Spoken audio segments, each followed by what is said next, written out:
नमस्कार प्यारे साथियों, मैं अजीत स्वागत करता हूं आपके अपने प्यारे परिवार रोजगार विद अंकित पर। कैसे हैं आप सब लोग? आशा है बहुत अच्छे होंगे, स्वस्थ होंगे, लाजवाब होंगे। तो जल्दी से लाइव आ जाइए, जुड़ जाइए मेरे साथ। हम लोग यहां पर बात करेंगे संविधान के स्रोत की। सोर्सेस ऑफ कॉन्स्टिट्यूशन हम पढ़ने वाले हैं कि किस देश के संविधान से क्या लिया गया है, किस देश से कौन कौन सी व्यवस्थाएं ली गई हैं, यहां पर हम लोग बात करेंगे। तो सभी साथी मेरे साथ जुड़ेंगे। नमस्कार, राधे राधे, जय हिंद। हम लोग बात करते हैं संविधान के स्रोत, और इसमें हम लोग देखिएगा पॉलिटी हमारी चल रही है, और पॉलिटी में हम लोग बहुत बेहतरीन तरीके से सारी चीज़ें पढ़ रहे हैं कि यहाँ पर देखिए क्या क्या हम पढ़ेंगे। संविधान के स्रोत, आज का हमारा टॉपिक है संविधान के स्रोत। आप कहेंगे सर संविधान के स्रोत, चलिए बताइए संविधान के स्रोत।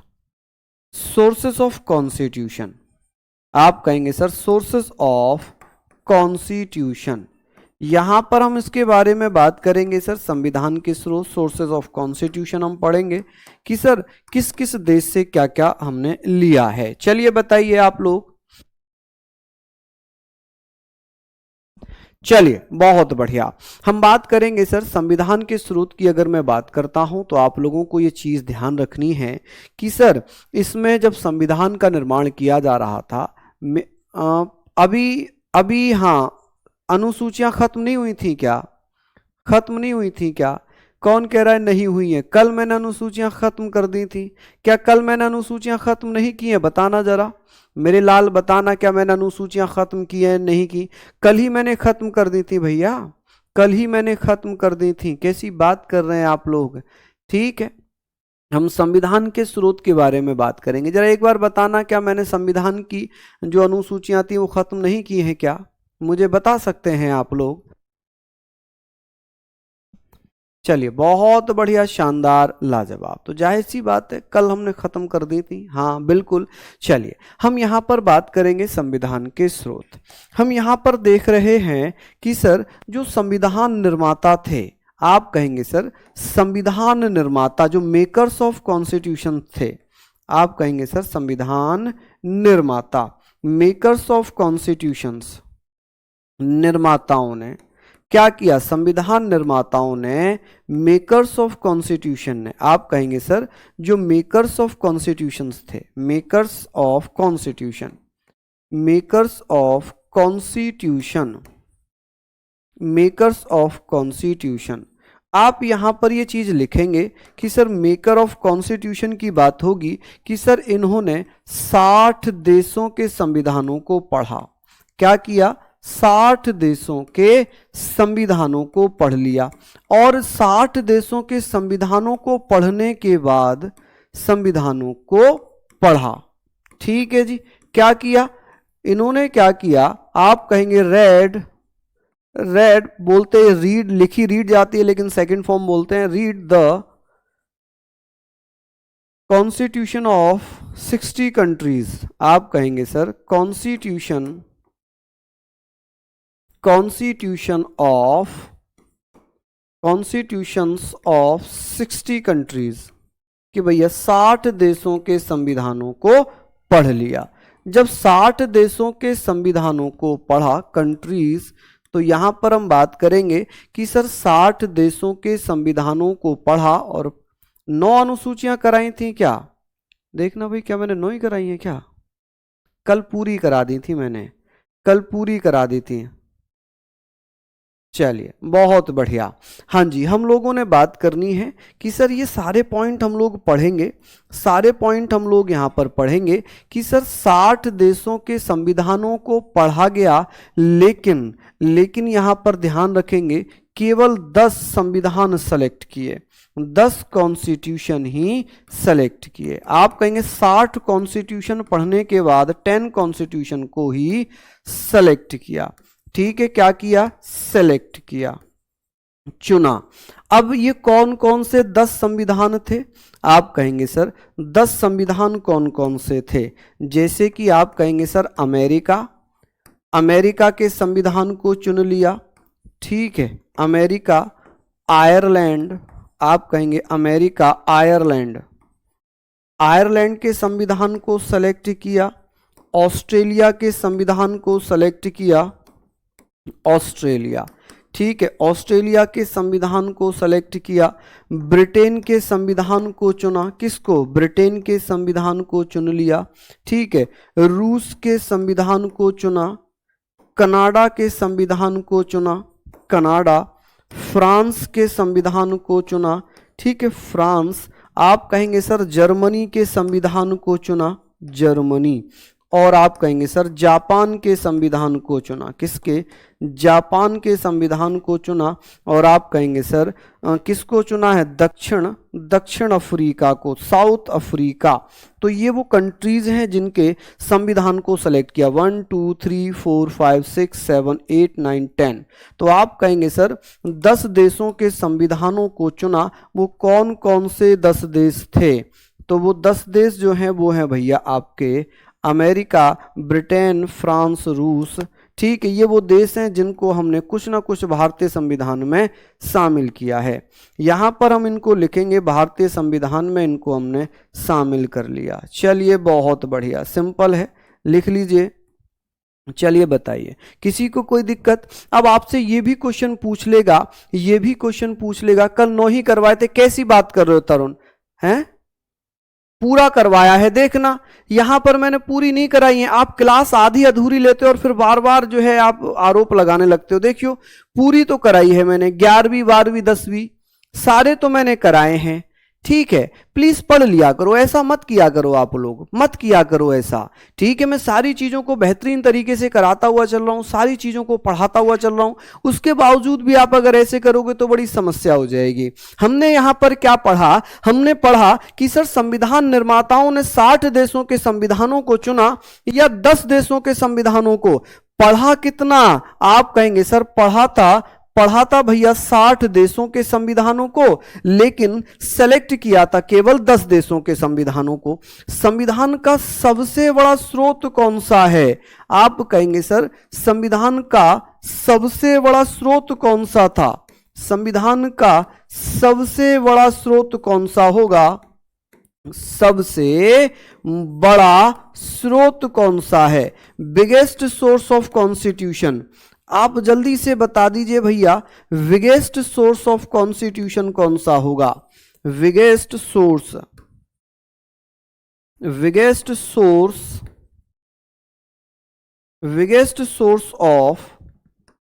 Of constitution. चलिए बताइए कॉन्स्टिट्यूशन कि भैया संविधान का सबसे बड़ा स्रोत कौन सा होगा? आप कहेंगे सर भारतीय संविधान का सबसे बड़ा स्रोत है भारत शासन अधिनियम 1935। भारत शासन अधिनियम 1935 भारतीय संविधान का सबसे बड़ा स्रोत है, जिसके लगभग 250 अनुच्छेद ऐसे ही शामिल कर लिए भारतीय संविधान में, या थोड़ा बहुत चेंज करके उसको हमने शामिल कर लिया। चलिए बहुत शानदार। हम लोग बात कर ले रहे हैं यहां पर कि सर भारत शासन अधिनियम 1935। आप कहेंगे सर भारत शासन अधिनियम 1935। भारत शासन अधिनियम 2 बार लिख दिया क्या मैंने? भारत शासन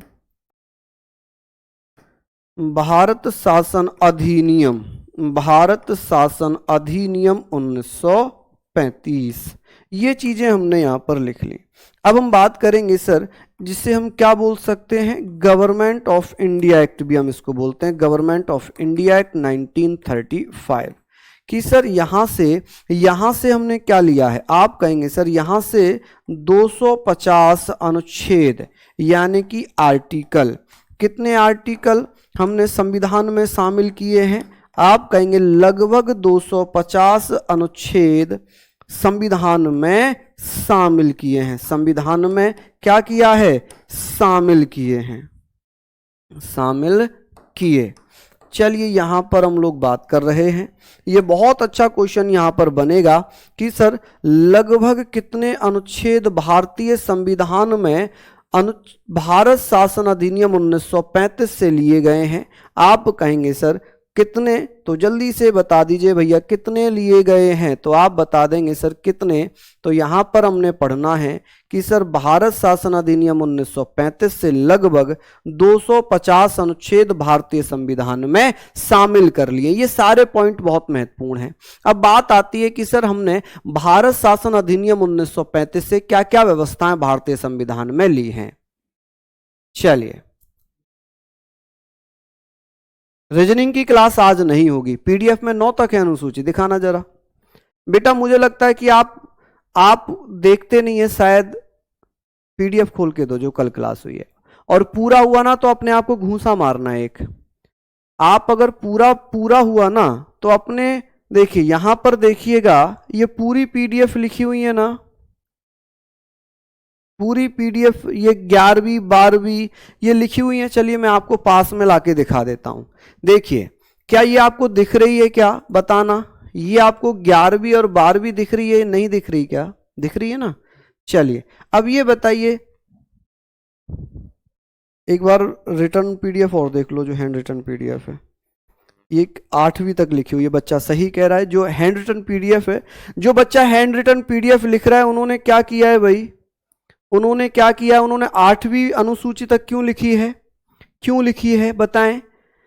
जो पीडीएफ लिख रहे हैं एक बार उन्हें टैग करो, जो पीडीएफ लिख रहे हैं उन्होंने 8वीं अनुसूची तक क्यों लिख कर डाला है ग्रुप में, क्यों अपडेट करवाया है। मैं बिल्कुल बात कर लेता हूं भाई, क्योंकि जो बोर्ड पीडीएफ है ये तो पूरी डाल रखी है, लेकिन जो हैंड रिटन पीडीएफ है वो केवल 8 तक लिखी हुई है, ऐसा क्यों, इसका जवाब आप ग्रुप में दीजिएगा, टैग करो इन्हें, ठीक है।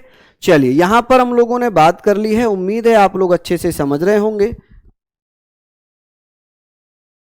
चलो मैं करूंगा।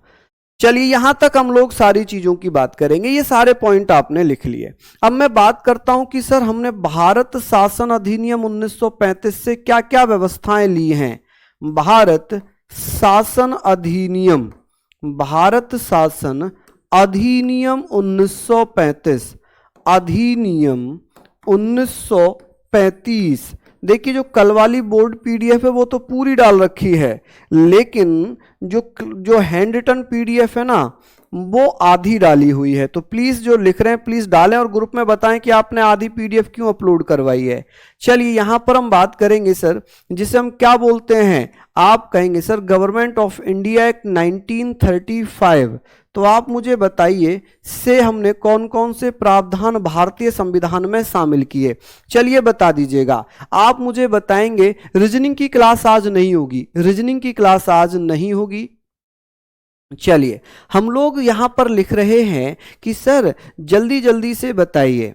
हाँ जी, बहुत सिंपल सी बातें हैं। आप कहेंगे सर यहां से हमने क्या क्या व्यवस्थाएं, अब 250 तो व्यवस्था में बताऊंगा नहीं, 250 प्रावधान तो मैं बताऊंगा नहीं, जो इंपॉर्टेंट प्रावधान होंगे वही लिखूंगा। जैसे लोक सेवा आयोग, आप कहेंगे सर संघ लोक सेवा आयोग की व्यवस्था कहां पर की गई थी, संघ लोक सेवा आयोग भारतीय संविधान में कहां से लिया गया है, लोक सेवा आयोग, लोक सेवा आयोग। आप कहेंगे सर लोक सेवा आयोग की जो व्यवस्था है ये हमने कहां से ली है, आप कहेंगे sir union public service commission. आप बताइएगा sir union public service commission ये हमने भारतीय संविधान में शामिल किया है, तो ये हमने लिया कहां से, public service commission, public service commission. मैं आपको एक चीज और बताना चाहूंगा कि सर इसकी स्थापना कब की गई थी, इसकी स्थापना कब होती है, यूपीएससी एसपीएससी, और देखिए यहां मैं लिख रहा हूं कि सर इसकी स्थापना कब हुई, कौन कौन भैया बता रहे हैं। स्थापना होती है 1926 में, और किसकी सिफारिश पर, ली आयोग की सिफारिश पर, कि भैया ली आयोग की सिफारिश पर, किसकी, ली आयोग की सिफारिश पर, और कौन से अधिनियम द्वारा, सिफारिश पर, सिफारिश पर, भारत शासन अधिनियम 1919 के द्वारा, भारत शासन, आप कहेंगे सर भारत शासन अधिनियम 1919 के द्वारा, ठीक है जी, भारत शासन अधिनियम 1919 के द्वारा। ये हमने चीजें पढ़ ली। अब आप मुझे बताइए कि भैया ये हमने पॉइंट पढ़ लिया, लेकिन हमने भारतीय संविधान में यहां से नहीं लिया। हमने भारतीय संविधान में यूपीएससी की व्यवस्थाएं कहां से ली हैं? आप कहेंगे सर ये व्यवस्थाएं हमने कहां से ली हैं? आप कहेंगे सर ये व्यवस्थाएं हमने कहां से ली हैं? तो ये व्यवस्था ली है हमने भारत शासन अधिनियम 1935 से। कहां से? भारत शासन अधिनियम 1935 से। जबकि यूपीएससी की स्थापना कब हुई है? 1926 में, ली आयोग की सिफारिश पर। अब बात यह आती है कि सर हमने यहां से नहीं लिया इसकी व्यवस्था, हमने कहां से लिया है? भारतीय संविधान में भारत शासन अधिनियम 1935 से लिया है। ठीक है, चलिए हम लोग यहां पर बात कर रहे हैं। क्या ये सारे पॉइंट आप लोगों ने लिख लिया? भारत शासन अधिनियम 1935 से हमने 250 अनुच्छेद शामिल किए हैं। ठीक है, अमेरिका 1 2 3 4 5 6 7 8 9 10, ठीक है, 60 देशों को संविधानों को पढ़ा, 60 देशों के संविधानों को पढ़ा, लेकिन 10 देशों को हमने चुना। ठीक है, ये सारी चीजें हमने पढ़ ली। सबसे बड़ा, ओहो सबसे बड़ा सबसे संविधान का सबसे बड़ा, इसको आप क्या लिख सकते हैं? चलिए मुझे बताइए कि सर हम इसको क्या ही लिख सकते हैं। यहां पर मैं आपको बता देता हूं कि भैया यहां हम क्या लिखेंगे, आप मुझे बताइएगा, फटाफट से आप मुझे बताइएगा। चलिए सबसे बड़ा स्रोत मैं आपको हटा ही देता हूं। चलिए सबसे बड़ा स्रोत, अब ठीक है, चलिए अब ठीक है क्या? यहां हम लोग लिख रहे थे, बात आ गई सर ये कि भैया संघ लोक सेवा आयोग हमने यहां से ले लिया। अब प्रशासनिक व्यवस्था हमने कहां से ली है? भारतीय संविधान में जो प्रशासनिक व्यवस्था है, चलिए बताइएगा कि सर प्रशासनिक व्यवस्था भारतीय संविधान में कहां से ली गई है? कि हमारे भारतीय संविधान में प्रशासनिक व्यवस्था कहां से ली है? कौन कौन मित्र बता रहे हैं? व्यवस्था, ठीक है, आप कहेंगे सर प्रशासनिक व्यवस्था, तो यहां पर आप कहेंगे सर एडमिनिस्ट्रेटिव सिस्टम, एडमिनिस्ट्रेटिव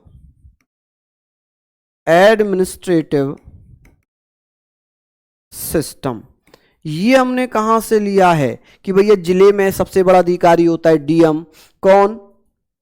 चलिए हम लोग यहां पर बात कर रहे हैं कि सर ये सारी चीजों की बात हो गई। आप मुझे बताइए कि प्रशासनिक व्यवस्था का मतलब है पूरे जिले को कौन लीड करता है? जो डिस्ट्रिक्ट मजिस्ट्रेट होता है, जो डीएम होता है। और पुलिस प्रशासनिक व्यवस्था को कौन देखता है? जो एसपी होता है। कौन होता है जी? जो एसपी होता है। चलिए बहुत बढ़िया, यहां पर हमने बात करनी है। चलिए कौन सी भैया, कौन सी, किसकी बात कर रहे हैं आप? कौन सा पॉइंट गलत लिखा हुआ है इसमें? संविधान निर्माताओं ने, मेकर्स ऑफ कॉन्स्टिट्यूशन ने 60 देशों के संविधानों को पढ़ा। Read the constitution of 60 countries, 10 संविधानों को सेलेक्ट किया। ठीक है, संविधान का सबसे बड़ा स्रोत, चलिए मैं इसको दोबारा से ही लिख देता हूं। ठीक है, अभी आप परेशान मत होना, मैं दोबारा से ही लिख देता हूं इसको। ठीक है,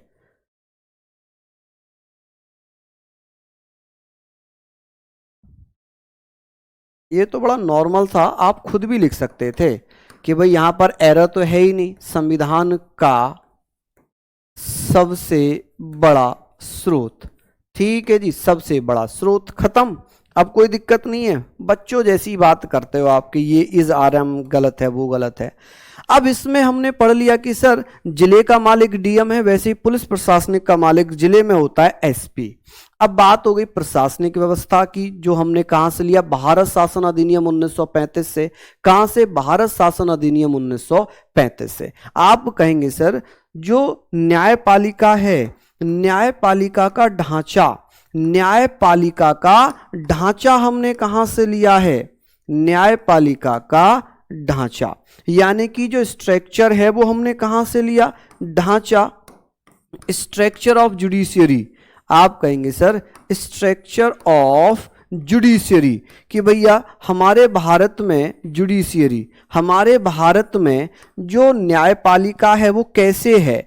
देखिए आप कहेंगे सर त्रिभुजाकार है। हमारे भारत में न्यायपालिका का स्ट्रक्चर कैसा है, त्रिभुजाकार, क्योंकि यहाँ पर तो सुप्रीम कोर्ट होगा और हर राज्य में हाई कोर्ट होगा और भैया सब ऑर्डिनेट कोर्ट होंगे जिसमें जिला न्यायालय होगा, ठीक है, मुंसिफ न्यायालय होगा, फौजदारी न्यायालय होगा। ये सारी चीजों के बारे में हम बात कर रहे हैं। चलिए बहुत बढ़िया, शानदार, प्लीज पढ़ लीजिए, पढ़ लीजिए।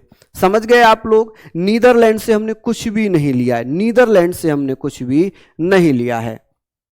चलिए हम लोग यहां पर बात करेंगे, सारे पॉइंट को आप लोग लिखते हुए चलिए आगे बात कर लेते हैं कि सर ये सारी चीजें हो गई। अब ये आप मुझे बता दीजिए कि सर पॉइंट है बहुत बेहतरीन, शानदार, ये हमने पढ़ने हैं। और अब बात करते हैं कि सर संघीय व्यवस्था या संघीय योजना ये कहां से लिया गया है, कि सर राज्यपाल का पद हमने कहां से लिया है, आपातकाल लगाने की शक्तियां हमने कहां से ली, ये जल्दी से बताइए। हम बात करेंगे सर, ये बताएंगे आप लोग, आप मुझे बता दीजिए कि सर ये हमने लिख लिया।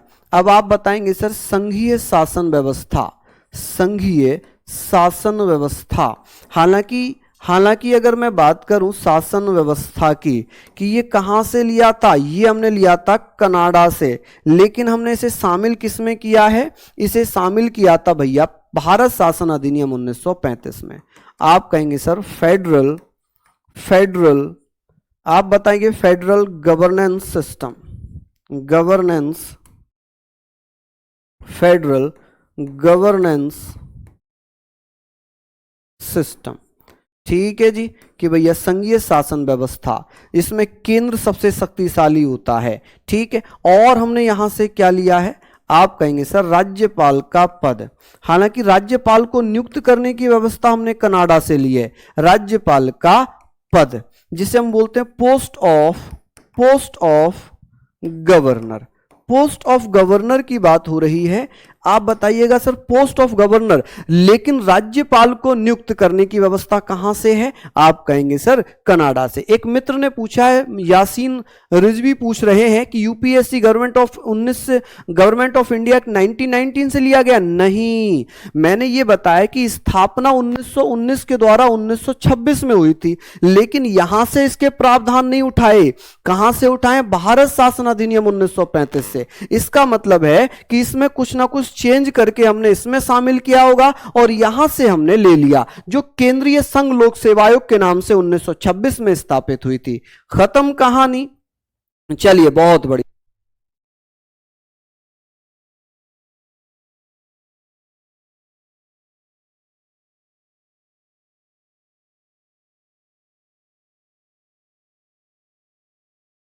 चलिए बहुत बढ़िया, शानदार, ये सारे पॉइंट हमने यहां तक लिख लिए हैं। आगे बात करें कि सर ये बताइए आपातकाल की शक्तियां जर्मनी से लिए, जबकि उनको लागू करने की जो शक्तियां हैं, पावर्स टू इंपोज इमरजेंसी, ये हमने कहां से लिए हैं। चलिए बहुत बढ़िया, राज्यपाल का पद हमने कहां से लिया है, राज्यपाल का पद हमने कहां से लिया है, पोस्ट ऑफ गवर्नर हमने यहां से लिया। अब बात आती है कि भैया जल्दी जल्दी से आप मुझे बता दीजिए कि भैया ये और बताएं आपातकाल, आपातकाल, आप कहेंगे सर आपातकाल लगाने की शक्तियां, लगाने की शक्तियां, ये हमने कहां से लिया है, शक्तियां, ये हमने लिया है जी ब्रिटेन से। आप कहेंगे सर किसकी, आप बताएंगे sir powers to impose emergency, powers to impose emergency, ठीक है जी, इमरजेंसी, इमरजेंसी। चलिए अब कोई दिक्कत है ना, अब तो कोई दिक्कत नहीं है। चलिए बहुत बढ़िया। ये सारी चीजों को हम बात कर रहे हैं कि सर जो फेडरल गवर्नेंस सिस्टम है, हालांकि हमने ये व्यवस्था कहां से ली थी, ये हमने इसकी अवधारणा कहां से ली है, इसकी अवधारणा हमने कहां से ली है? आप कहेंगे सर ये तो कनाडा से प्रेरित है। कहां से? कनाडा से प्रेरित है। लेकिन शामिल किसमें किया था? भारत शासन अधिनियम 1935 में। वैसे ही कि सर इसकी अवधारणा हमने कहां से ली है, इसकी अवधारणा, इसकी इंस्पिरेशन हमने कहां से ली है? आप कहेंगे सर जर्मनी से। लेकिन हमने शामिल किसमें किया है? आप कहेंगे भारत शासन अधिनियम 1935 में। ठीक है, चलिए बहुत बढ़िया। अभी मैं इनको बताऊंगा, हालांकि आपातकाल की व्यवस्था जर्मनी से है, उसको लागू करने के जो प्रावधान हैं, शक्तियां हैं, वो 1935 में दी हुई हैं। चलिए बहुत बढ़िया, शानदार। आगे बात कर लेते हैं। यहां तक हम लोग सारी चीजों पर बात करेंगे। अब बात आती है ब्रिटेन से हमने क्या क्या लिया है। देखिए अभी तो भैया आपको याद करने वाले फैक्ट चल रहे हैं, चैप्टर चल रहे हैं, तो आपको बड़ा, मुझे लग रहा है कि कुछ बच्चे तो सोच रहे होंगे ये कैसे याद करेंगे, है ना। ब्रिटेन के संविधान से हमने क्या क्या व्यवस्थाएं ली हैं।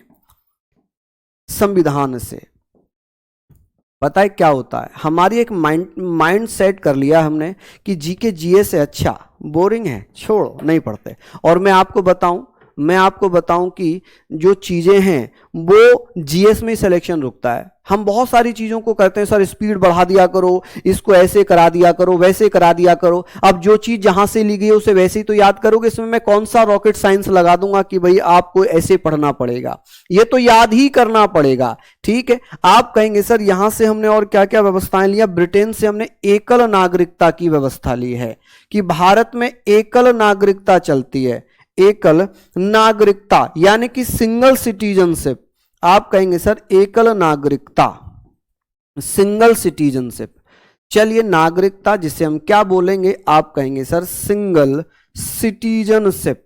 सिंगल सिटीजनशिप का मतलब क्या होगा?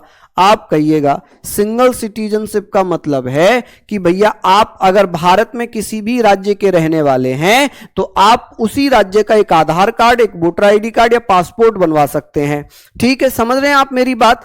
आप ऐसे समझिए कि मैं अमरोहा के उत्तर प्रदेश के अमरोहा जिले में गजरौला का रहने वाला हूं, तो मेरा वोटर आईडी कार्ड गजरौला का होगा, मेरा आधार कार्ड गजरौला का होगा। ऐसा तो नहीं है कि मैं नोएडा का भी बनवा लूं, मैं दिल्ली का भी बनवा लूं, नहीं बन सकता, क्योंकि हम भारत के एकल नागरिकता हमारे यहां पर चलती है। हम भारत के रहने वाले हैं, तो हम क्या अमेरिका की भी नागरिकता ग्रहण कर सकते हैं? नहीं कर सकते, नहीं कर सकते। समझ गए आप लोग मेरी बात? चलिए बहुत बढ़िया, हमने यहां पर सारी चीजों को पढ़ लिया कि भैया ये सारी चीजें आप मुझे बता दीजिए कि भैया यहां पर हम सारी चीजों को पढ़ रहे हैं कि आप बताइए कि और हमने क्या क्या व्यवस्थाएं ली है यहां से। संसदीय व्यवस्था, आप कहेंगे सर संसदीय व्यवस्था यहां से ली है। संसदीय व्यवस्था, पार्लियामेंट्री सिस्टम व्यवस्था। आप कहेंगे सर पार्लियामेंट्री सिस्टम हमने कहां से लिया है? Parliamentary system. इसमें क्या होगा? आप कहेंगे सर संसदीय व्यवस्था का मतलब है कि राष्ट्रपति, लोकसभा, राज्यसभा जो भारत में विधायिका के रूप में काम करती है, ये हमने कहां से लिया है? ये ब्रिटेन के संविधान से लिया है। कहां से? ब्रिटेन के संविधान से लिया है। मैं कह रहा हूं कि आज का चैप्टर बहुत टफ है। आज का चैप्टर पॉलिटी में सबसे टफ माना जाता है। दो चैप्टर सबसे टफ माने जाते हैं, तो संवैधानिक विकास और एक आपका संविधान के स्रोत, क्योंकि ये याद ही करने हैं, ये याद ही करने हैं। ठीक है जी, समझ गए आप मेरी बात? सर जल्दी जल्दी करा दो। क्यों, कहीं किसी से वादा करके आए हो क्या? आज मैं देख रहा हूं कई सारे बच्चे कह रहे हैं सर जल्दी जल्दी करा दो, जल्दी जल्दी करा दो। मुक्ता जी प्लीज चेक कर लीजिएगा, ठीक है, प्लीज चेक कर लीजिएगा एक बार और। एआई पर चेक मत किया करें। पता है बच्चे क्या करते हैं, गूगल खोला, जैसे ही वो आया तो सबसे पहले एआई आ जाता है, तो एआई में बहुत डाटा गलत होता है, बहुत डाटा गलत होता है। ठीक है, चलिए हम लोगों ने बात कर ली कि संसदीय व्यवस्था हमने पढ़ लिया कि सर एक होता है द्विसदनीय व्यवस्था, द्विसदनीय व्यवस्था। और द्विसदनीय व्यवस्था में क्या कहेंगे? द्विसदनीय व्यवस्था यानी कि लोकसभा, राज्यसभा देश में है, वैसे ही राज्य में भी वाई कैमरल सिस्टम चलता है। क्या चलता है जी? आप कहेंगे sir bicameral system. System. जैसे कि हमारे देश में लोकसभा है, राज्यसभा है, राज्यों में विधानसभा, विधान परिषद है, दो दो सदन बने हुए हैं कि सर संसद के कितने हाउस हैं, आप कहेंगे 2 हाउसेज हैं।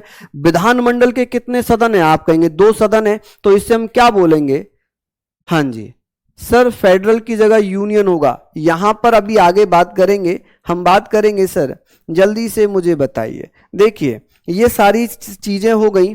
अगर मैं बात कर लेता हूं कि सर ये जो फेडरल सिस्टम है, अगर इसकी यूनियन व्यवस्था की अगर मैं बात करूं, ये यहां पर अगर मैं बात करूंगा कि सर जो यूनियन सिस्टम है, अगर मैं संघ व्यवस्था की बात करूं, संघ व्यवस्था, अब मैंने अभी आगे लिखवाऊंगा, वैसे तो मैं संघ व्यवस्था जिसे यूनियन सिस्टम कहते हैं, यूनियन सिस्टम। अगर मैं यहां पर यूनियन सिस्टम की बात करूं तो ये ब्रिटेन से लिया है, जबकि संघात्मक व्यवस्था की बात मैं कर रहा हूं तो ये हमने कनाडा की अवधारणा पर आधारित किया है। ठीक है, ठीक है। अगर मैं यहां पर बात करूं संघ व्यवस्था, संघ व्यवस्था यूनियन सिस्टम हमने कहां से लिया है, तो आप कहेंगे ब्रिटेन से। कहां से, ब्रिटेन से। अब भारत शासन अधिनियम 1935 में भी 2 प्रकार से मैं इसको डिस्कस करूंगा, लेकिन वो बहुत बड़े एग्जाम की बात आ जाएगी। आपके वनडे एग्जाम में इतना बड़ा नहीं आता है कि मैं आपको भारत शासन अधिनियम 1935 में ही आपको संघ व्यवस्था भी बताऊं और संघीय व्यवस्था भी बताऊं, क्योंकि वहां पर फेडरल और यूनियन दोनों अलग अलग मायने रखते हैं, अलग अलग व्यवस्थाएं हैं। क्योंकि संघ व्यवस्था हमने ब्रिटेन से ली है, संघात्मक व्यवस्था हमने कनाडा से ली है। समझ रहे हैं, वो सारी चीजें अलग हो जाएंगी, तो इतना डीप जाने की आवश्यकता नहीं है आपको। वो पीसीएस आईएएस वगैरह का लेवल है, आपको केवल ये पढ़ना है जो मैं अभी बता रहा हूं। समझ रहे हैं आप। चलिए, हमने ये सारी चीजें पढ़ ली। गजरौला में भैया मैं बसंत विहार में घर है मेरा, ठीक है, जो बड़ा बिजली घर है, चामुंडा मंदिर है। चलिए, यहां पर हमने ये सारी चीजें पढ़ ली। अब आप बात करिए कि सर विधि का शासन हमने कहां से लिया है। विधि का शासन, आप कहेंगे सर विधि का शासन, विधि का शासन।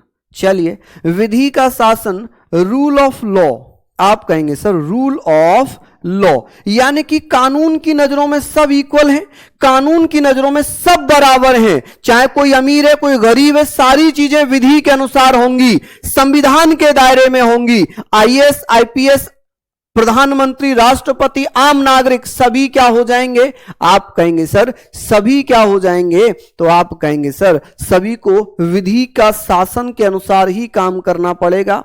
समझ रहे हैं आप मेरी बातें, समझ रहे हैं आप मेरी बातें।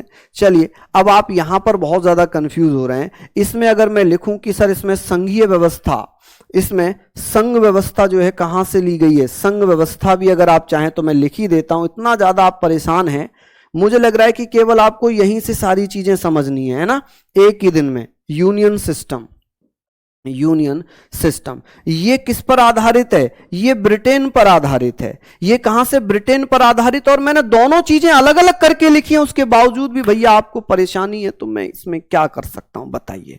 मैं समझने का प्रयास करूंगा आपकी समस्याओं का।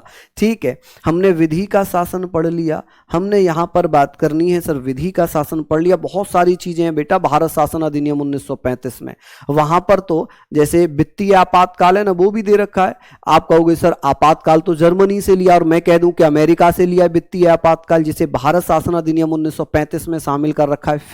फिर आप मुझे गलत साबित करोगे। तो मैं अभी वो बहुत बड़े टॉपिक्स हैं उनको डिस्कस नहीं कर रहा हूं, मैं केवल पॉइंट टू पॉइंट चीजें जो आपके एग्जाम ओरिएंटेड है उन्हें बताने का प्रयास कर रहा हूं। ठीक है, चलिए, अब आप कहेंगे सर विधि का शासन हुआ, आप कहेंगे विधि निर्माण की प्रक्रिया, विधि निर्माण की प्रक्रिया, विधि निर्माण की प्रक्रिया, ये हमने कहां से लिया है, विधि निर्माण की प्रक्रिया। जल्दी जल्दी से बता दीजिए कि भैया विधि निर्माण की प्रक्रिया, और ये हमने कहां से ली है, तो आप मुझे बताएंगे sir law making process, law making process हमने कहां से लिया है, मेकिंग प्रोसेस कि सर ये हमने कहां से लिया है, तो आप कहेंगे सर विधि कैसे बनाई जाएगी। कोई भी अधिनियम है जिसे हम लोकसभा में पेश करेंगे, राज्यसभा में पेश करेंगे, 2/3 बहुमत से, 2/3 बहुमत से क्या हो जाएगा। चलिए, हम लोग बात कर रहे हैं कि सर विधि निर्माण की प्रक्रिया, लॉ मेकिंग प्रोसेस का मतलब है कि जब किसी विधेयक को लोकसभा में पेश किया जा रहा है, वहां पर 2/3 बहुमत से पास हो रहा है, फिर वो राज्यसभा में पेश किया जा रहा है, फिर वहां से पास हो रहा है, फिर राष्ट्रपति हस्ताक्षर कर रहा है, तब जाकर वो कानून बन रहा है। ठीक है, अब बात करेंगे एकल न्यायिक प्रणाली की व्यवस्था। ये कहां से लिया गया है? एकल न्यायिक प्रणाली की व्यवस्था, एकल न्यायिक प्रणाली, एकल न्यायिक प्रणाली की व्यवस्था। ठीक है जी, चलिए हम बात करेंगे एकल न्यायिक प्रणाली। ठीक है, जिसे हम बोलते हैं single judiciary system, single judiciary system, single judiciary system, system. चलिए बहुत बढ़िया। इसमें क्या होगा, जब आप देखते हैं निर्णय आता है तो वहां पर जैसे मान लो 5 जजों की एक न्यायिक पीठ बना दी। अब जब वो निर्णय देंगे तो उसमें बहुमत से निर्णय लिया जाएगा। अगर 3 जज यस में होंगे तो वो पास होगा, अगर नो में होंगे तो वो रिजेक्ट हो जाएगा। तो इस प्रकार से हम कहते हैं कि एकल न्यायिक प्रणाली है। सुप्रीम कोर्ट में एक मुख्य न्यायाधीश है, हाई कोर्ट में एक मुख्य न्यायाधीश है, इस प्रकार से हम बात करते हैं। बिल्कुल बिल्कुल आर्चित जी, बिल्कुल सही कह रहे हैं आप, ये हमने पढ़ लिया। अब बात करते हैं कि सर राष्ट्रपति की औपचारिक प्रधानता हमने कहां से ली है? राष्ट्रपति की औपचारिक प्रधानता, जो भारत में राष्ट्रपति है ये औपचारिक प्रधान बताया गया है। राष्ट्रपति की औपचारिक प्रधानता, औपचारिक प्रधानता, ये सारी चीजें हम पढ़ेंगे। प्रधानता, ठीक है, यानी कि केवल और केवल दिखावटी सुप्रीमेसी है, फॉर्मल सुप्रीमेसी ऑफ प्रेसिडेंट। आप कहेंगे sir formal supremacy, formal supremacy of president, कि सर राष्ट्रपति की, प्रेसिडेंट, राष्ट्रपति की औपचारिक प्रधानता। जैसे ब्रिटेन का राजा केवल और केवल दिखावटी में राजा है, उसके पास कुछ भी नहीं है, कुछ भी नहीं है। ठीक है, हम बात कर रहे हैं राष्ट्रपति भी वैसा ही है। आदित्य यादव बिल्कुल आप सही कह रहे हैं। हाँ देखिए, मैं एक बहुत कड़वा सच आप लोगों को बताना चाहूंगा, बहुत कड़वा सच मैं आप लोगों को बताना चाहूंगा। और वो कड़वा सच ये है कि कभी कभी हम बहुत ओवर स्मार्ट बनते हैं। ठीक है, बहुत ओवर स्मार्ट बनते हैं कि अरे आज तो हमने मास्टर को क्लास में परेशान कर दिया, आज तो हमने ये कर दिया, हमने वो कर दिया। मैं कड़वा सच ये बता रहा हूँ कि हम लोग ये देखते हैं कि हम तो ये कहेंगे अरे सर इसमें डीप नहीं गए आप, इसमें ये नहीं पढ़ाया हमने, हमने वो नहीं पढ़ा। आप प्रीवियस ईयर खोलकर देख लो, मैं 2 मिनट लूंगा, प्रीवियस ईयर खोलकर देख लो और उसमें ये देखो कि जो कंटेंट मैं पढ़ा रहा हूं क्या इससे आपके पॉलिटी के क्वेश्चंस बन रहे हैं। अगर ना बने तो आप मुझे ग्रुप में टैग कर देना, आप टेलीग्राम ग्रुप में टैग करना कि सर जो आप पॉलिटी पढ़ा रहे हो इन चैप्टर से हमारे क्वेश्चंस नहीं बन रहे। ठीक है, वो मेरी जिम्मेदारी है कि अगर नहीं बनेंगे तो, अगर बन रहे होंगे तो प्लीज शांति के साथ पढ़ना, शांति के साथ पढ़ना। ठीक है, तो हमने यहां पर पढ़ लिया कि 1 2 3, ओहो 1 2 3 और ये नंबर ही गलत कर दिए मैंने, है ना। चलिए यहां पर मैं बात कर रहा हूं, ये 3 हो गए, ये 4 हो जाएगा, ये 5 हो जाएगा, ये 6 हो जाएगा, ये 7 हो जाएगा। ठीक है, और ये हो जाएगा 8। ये क्या हो जाएगा 8।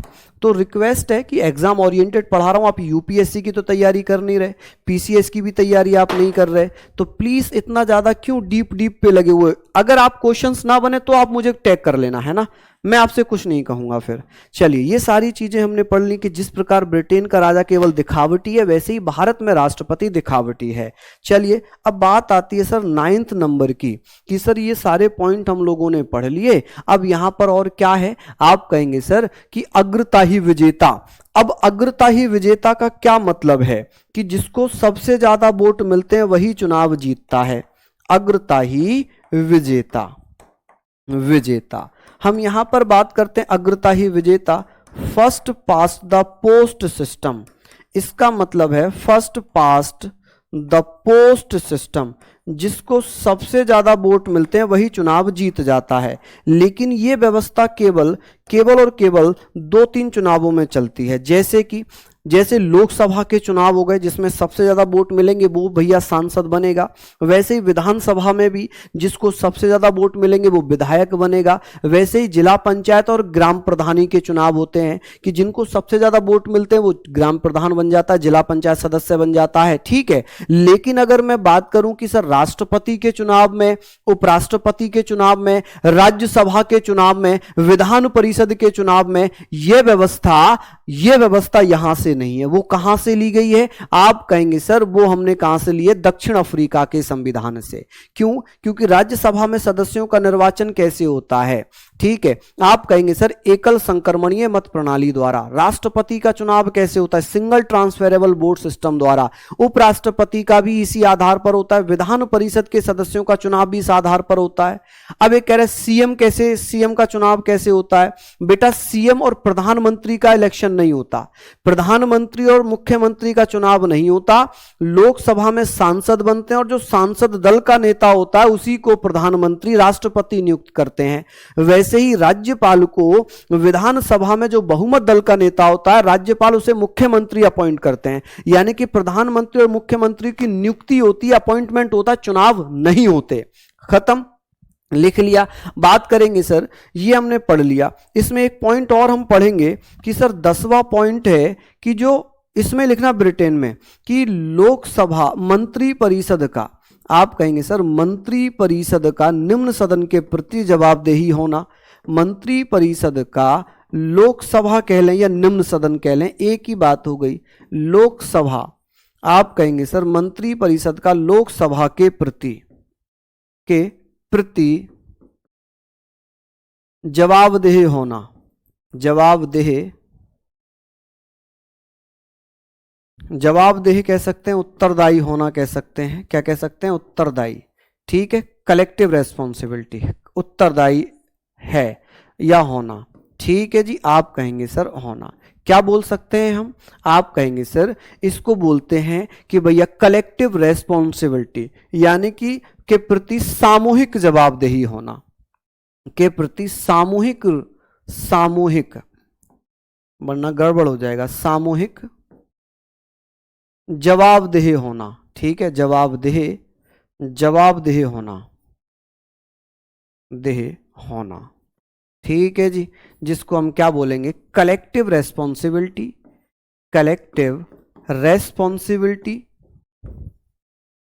आप कहेंगे सर कलेक्टिव रेस्पॉन्सिबिलिटी, ठीक है भैया, रेस्पॉन्सिबिलिटी। जल्दी जल्दी से बताइए। Responsibility, collective responsibility of the cabinet. आप कहेंगे सर ऑफ द कैबिनेट, इसको मैं कैबिनेट लिख रहा हूं, यूनियन काउंसिल ऑफ मिनिस्टर को कैबिनेट टू द लोकसभा। कि सर लोकसभा को हम लोअर हाउस भी कहते हैं, लोकसभा। यानी कि इसको हम ऐसे पढ़ेंगे, यदि किसी मंत्री ने कोई बयान दिया, किसी मंत्री ने कोई बयान दिया, तो वह बयान उस मंत्री का अपना पर्सनल नहीं होगा, वह बयान पूरी सरकार का बयान माना जाएगा। क्या माना जाएगा? पूरी सरकार का बयान माना जाएगा। अंशिका मेरी बहन, ज्यादा आपको नहीं पढ़ना पड़ेगा, किताब एक्स्ट्रा लेने की जरूरत नहीं है, इसमें सब कुछ मिल जाएगा, सब कुछ मिल जाएगा, ठीक है, समझ रहे हैं। बाकी मैं एक किताब बना रहा हूं पॉलिटी की, 1 जनवरी को वो लॉन्च होगी, ठीक है। उसमें सारी चीजें आपको मिलेंगी, जितना जो डिटेल वाले हैं ना कि डीप डीप डीप, वो सब डीप इसमें मिलेगा, सब डीप इसमें मिल जाएगा, ठीक है जी। समझ गए यहां तक आप लोग? चलिए, हमने यहां तक पढ़ लिया। मैं आपको एडवांस में कुछ बताऊंगा। जैसे ये सारी चीजें मैंने लिखी थी, ठीक है, ये सब कुछ आपको मिल जाएगा, आपको पीडीएफ में मिलेगा, ठीक है। इसका नेक्स्ट पार्ट कल होगा, तो जो कल है वो आप लोग इसको जरूर देखिएगा, ठीक है। कल इसका एक पार्ट और हम पढ़ेंगे, और ये सारी चीजें मैंने आपको लिखवाई हैं, एक बार रिवाइज जरूर कर लीजिएगा, और कल आप जो है लिख कर लाइएगा, क्योंकि मैं एडवांस में पीडीएफ देकर जा रहा हूं, ठीक है। तो अच्छे से आप लोग सारी चीजों को पढ़िएगा। फिर मिलेंगे आप लोगों से, तब तक के लिए जय हिंद और जय भारत।